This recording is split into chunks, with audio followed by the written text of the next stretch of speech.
இப்போ இறங்கலை. இப்போ பாருங்கள், கிட்டத்தட்ட எருமையிலேயே மூடிடுச்சுங்க. அவ்வளோ ஆழம் இருக்குது தண்ணி. இது 1-2 மட்டும் மேட்டில் நிற்கிது, தெரியுதுங்களா? கீழே இறங்கினா பெரிய குழி ஓடு இருக்குது. இது உடம்பு அதே சுத்தம் பண்ணிக்குது பாருங்க, குளியல்.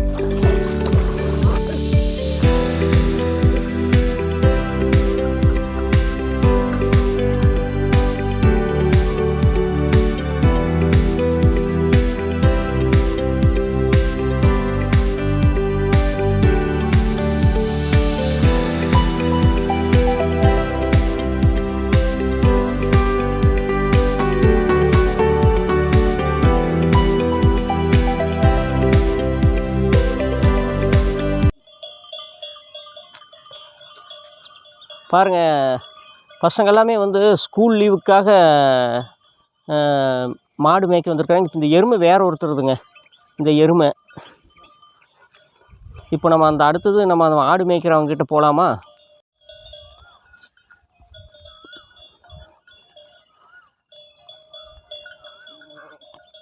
இது பார்த்தீங்கன்னா எருமைங்க. இந்த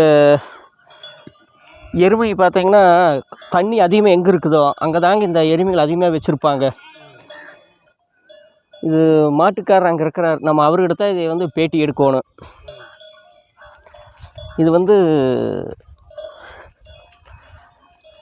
பாலுக்காக மற்ற இதுக்காகத்தாங்க இது பயன்படுத்துகிறாங்க. பார்த்துங்க, இதெல்லாம் ஒருத்தரோட எருமை தான், சரிங்களா?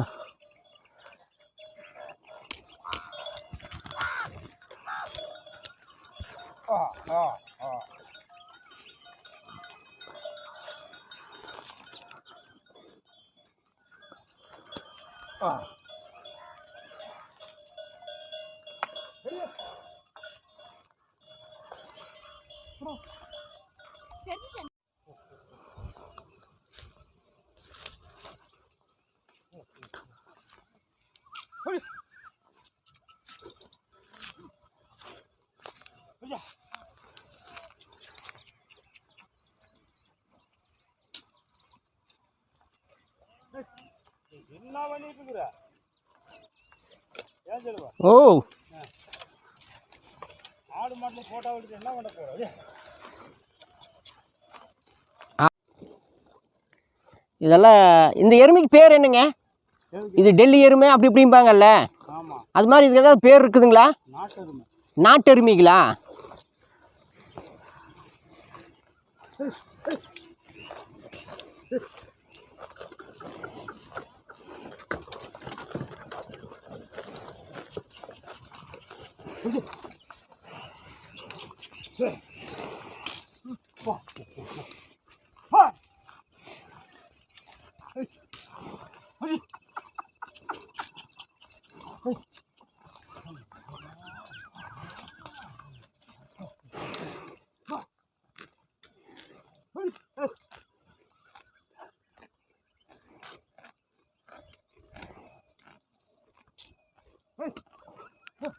இப்போது இது நாட்டு எருமைங்களாமா. இது வந்து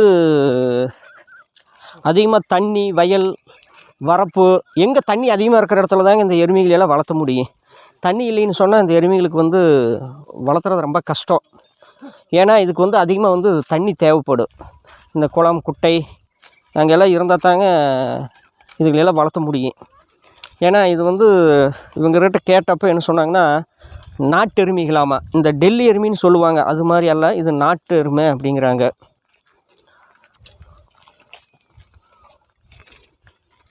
இப்போ எருமை எங்கே போகுதுன்னு பார்த்தீங்கன்னா, இந்த எருமைங்க தண்ணி குடிக்கத்தான் போகுது. அது தண்ணி குடிக்க மட்டும் போகாது, போய் நீஞ்சும். இதுகளுக்கு உண்டான குணம் அது.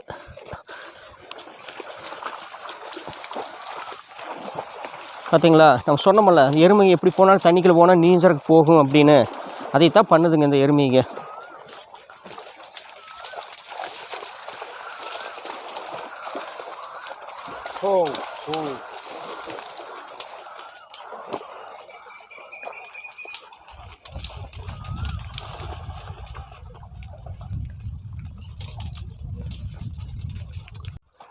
இப்போ எருமை தண்ணிக்குள்ளே இறங்கிருச்சுங்க. அது எடுக்கிறக்காகத்தான் நம்ம போகிறோம். நம்ம போகிற இடமும் கொஞ்சம் பூரா செடி கொடி இதுக்கு தாங்க இருக்குது. சரி நம்ம சப்ஸ்கிரைபருக்காக நம்ம அந்த வீடியோ நல்ல முறையாக காட்டுவோணும், அதுக்காகத்தான் இப்போ நான் வர்றேன். ஏன்னா இங்கே இடத்துல எவ்வளோ ஆழம் இருக்குது என்னங்கிறது எனக்கு தெரியல. நம்ம வச்சுருக்கிறதும் கேமரா ஒன்றும் பெரிய கேமரான்னு சொல்ல முடியாது, சரிங்களா. நம்மளும் கொஞ்சம் தண்ணிக்குள்ள இறங்குவோம். இங்கே பாருங்கள் எவ்வளோ க்யூட்டாக இதில் தண்ணியில் நீஞ்சிகிட்டு இருக்குதுங்க.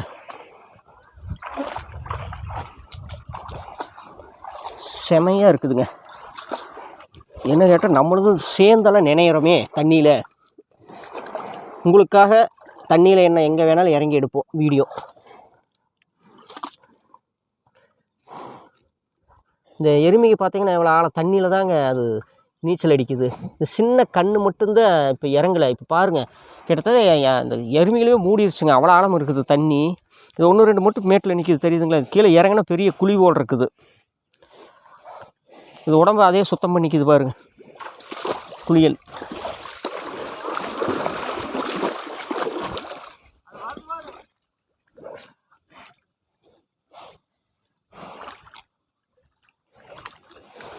ஓ, அது என்ன மாடு முட்டும் அப்படிங்கிறாரு.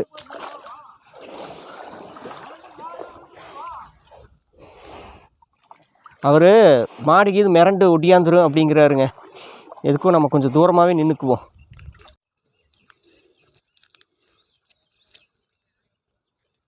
நம்ம பேர் வீரமணி. உங்கள் பேர் வீரமணிங்களா? ஆமாங்க. சரி. நீங்கள் எத்தனை வருஷம் இந்த ஆடு மாடு வச்சுருக்கிறீங்க? நாங்கள் 30 வருஷம் வச்சுக்கிறோமுங்க. 30 வருஷமாக வச்சுருக்கிறீங்களா? ஆமாங்க. சரிங்க. இந்த மாடு இப்போ வச்சுருக்கிறது வந்து ஒரு நேரத்துக்கு எவ்வளோ லிட்டர் பால் கறக்கு ஒரு மாடு? ஒரு மாடு வந்து 3 லிட்டர் தான் கறக்கு. 3 லிட்டர் தான் கறக்கு, அதுக்கு மேலே கறக்காதுங்க? கறக்காது. சரி. ஏன்னா எருமைனா அவ்வளோதான் கறக்குங்களா? தீனி வச்ச மட்டும் கறக்கு, 5 லிட்டர் மட்டும் கறக்கு. ஓ, தீனி வைக்க வரைக்கும் கறக்குங்க? கறக்கு. சரி. எப்படிங்க இந்த பாலை கறந்து நீங்கள் என்ன வியாபாரம் பண்ணுறீங்களா, இல்லை வந்து கறந்துட்டு போயிடுவாங்களா? கறந்துட்டு போயிடுவாங்க. வந்து காட்டில் வந்து அவங்களே கறந்துட்டு போயிடுவாங்களா? ஆமாம். இங்கே வந்து நேரடியாக கறந்து எவ்வளோ தர்றாங்க லிட்டருக்கு? எங்களுக்கு 40 ரூபா கொடுக்குறாங்க. நம்மக்கிட்ட வந்து 40 ரூபா கொண்டு போய் கொடுத்து அவங்க கொண்டு போய் சேல்ஸ் பண்ணிக்குவாங்க வெளியே. அது எவ்வளோ வேணாலும் அவங்க விற்றுக்கலாம். ஆமாம். சரிங்க. இப்போ இந்த எருமை வச்சுருக்கனால உங்களுக்கு லாபகரமாக இருக்குதுங்களா? பரவாயில்லைங்களா? ஓ, 30 வருஷமாக வளர்த்ததுனால இந்த எருமையை வச்சனால நீங்கள் என்னென்ன உங்களுக்கு பலன் கிடச்சிருக்குது? நாங்கள் அதை வச்சு தான் நாங்கள் சாப்பிட்ருக்குறோம். இது வச்சு தான் சாப்பாடு செலவு இதர எல்லாமே, எல்லா செலவுமே, பசங்க பிள்ளைகளை படிக்க வைக்கிறது. ஓ, சரிங்க.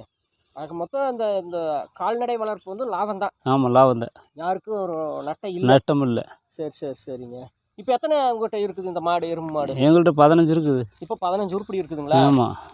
இப்போ உங்களுக்கு ஏதாவது நம்ம குடும்பத்தில் ஒரு சின்ன ஒரு விசேஷம் வருதுங்கன்னா அந்த டயத்தில் ஆறுங்க மேப்பா? நாங்கள் ஆள் போட்டுக்குவோம். கூலி ஆள் போட்டு மேய்ப்பீங்களா? ஆமாம். ஒரு நாளைக்கு இங்கே இந்த எருமை மாடு மேய்க்கணும் கூலி எவ்வளோ தரணும்? 500 ரூபா. ஒரு ஆளுக்கு வந்து 500 ரூபா சம்பளம் கொடுத்தா மேய்க்கணும். நம்ம வீட்டில் ஏதாவது விசேஷங்கள் நடக்கும்போது ஆள் போட்டு தான் மேய்க்கணும். இப்போ மேய்ச்சல் நிலங்கள்ல எந்த அளவுக்கு இருக்குதுங்க? மேய்ச்சல் நிலம் இப்போல்லாம் கட்டமான நேரம் தான். எல்லாம் விதப்புகள் போட்டாங்க, நடவுகள் போட்டாங்க. ஆமாம். சரிங்க. இரவு தீவனம் இதுக்கு என்ன தர்றீங்க? எப்படின்னா நைட்டில் அந்த ரவு மேவுன்னு சொல்லுவாங்கல்ல, வைக்கோல் தான். வைக்கோல் போட்டுக்கிங்க, அதெல்லாம் சொந்த காட்டிலேருந்து எடுத்துக்குவீங்க? ஆமாம். விலைக்கெல்லாம் வாங்க மாட்டீங்க? இல்லை. ஓ, சரிங்க. இப்போ எருமாடு வந்து தண்ணி இப்போ எவ்வளோ நேரம் இது மாதிரி இருக்கும் டெய்லி? சுமார் ஒரு 1/2 மணி நேரம் 3/4 மணி நேரம் படுத்துருக்கு. தண்ணிக்குள்ளே படுத்துருக்கு. அப்போ எந்திரிச்சு அதே அப்புறம் அதான் வகுறு உளுந்ததுமே வெளியே வந்துடும். வகுறு வந்து அது தானே வந்துடும். தினமும் டெய்லி தான்? டெய்லி இதே தான். இது தண்ணி இல்லாமல் எருமை வளர்த்த முடியாது. தண்ணி இல்லாமல் வளர்த்த முடியாது. அப்பா காட்சி வச்சுருந்தீங்களா? ஆமாம். ஆமாம். அதுக்கப்புறம் அது நீ அவ்வளோ யாரும் பார்க்க மாட்டாங்க. அவங்கெல்லாம் இதெல்லாம் பார்க்க முடியாது. நாகரிகம் வளர்த்து போதில்ல, அதனால் நீ அவங்க வேலைக்கு அவங்க பார்ப்போம், இதெல்லாம் பார்க்க மாட்டாங்க.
இந்த கால்நடைகள் எல்லாமே பார்த்திங்கன்னா காட்டு விவசாயத்தை சார்ந்த மாதிரி தாங்க இந்த மாடுகளை மேயுதுங்க. சரிங்களா? இது எல்லாமே வந்து அவங்க விருப்பப்பட்டு ரொம்ப என்ன சொல்கிறதுன்னா ஆக்கப்பூர்வமாக இந்த ஆடு மாடுகளை அவங்க மேய்க்கிறாங்க. இது மேய்ச்சல் அப்படிங்கிறத பார்த்திங்கன்னா நீங்கள் சிம்பிளாக எடுத்துக்க முடியாதுங்க. இதுதான் அவங்க பிரதான தொழில். இதை வச்சு தான் அவங்க குடும்ப வருமானங்கள் எல்லாமே இருக்குது. சரிங்களா? நீங்கள் எனக்கு செய்ய வேண்டிய ஒரே ஒரு இது என்னன்னு கேட்டிங்கன்னா, நம்ம வீடியோ பார்க்குறவங்க லைக் பண்ணுங்கள். சரிங்களா? ஷேர் பண்ணுங்கள்.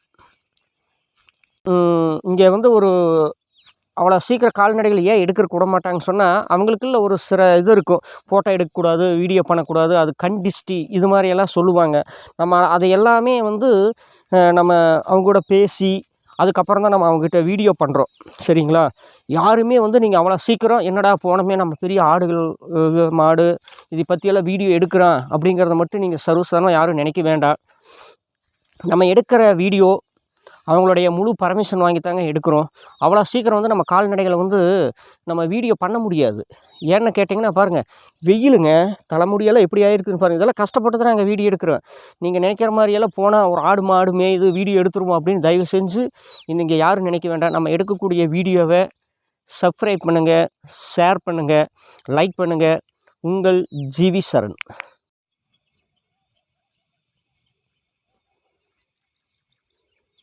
சூரியன் மறையுதுங்க. இந்த நிகழ்ச்சி பாருங்கள், எவ்வளோ ரம்மியமாக இருக்குது. வானம், மேகம், இந்த சூரியன் மறையும் நேரத்தை பாருங்கள், அருமையாக. அங்கே 2 பனைமரம் தெரியுதா? இயற்கை எப்படி அன்னையின் படைப்பு, இயற்கையின் படைப்பே தனிங்க. இங்கே பாருங்கள், அந்த மேய்ச்சல் நில மாடுகள் மேயுது, எருமைகள். இந்த இடத்துல சூரியன் மறைஞ்சிக்கிட்டு இருக்குது.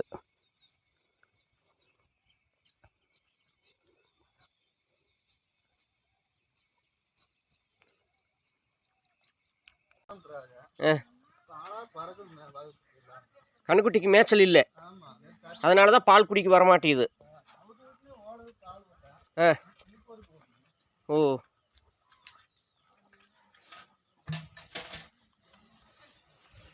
இங்கே ஒரு மாடு கண்ணு ஊட்டுது. இப்போ இனிமேல் இது கறக்கிறது. இது ஆல்ரெடி கறந்தாச்சு. இப்போது இந்த பால் வந்து எத்தனை வருஷமாக கறந்துட்டு இருக்குது? இப்போது ஒரு மாடுங்களா?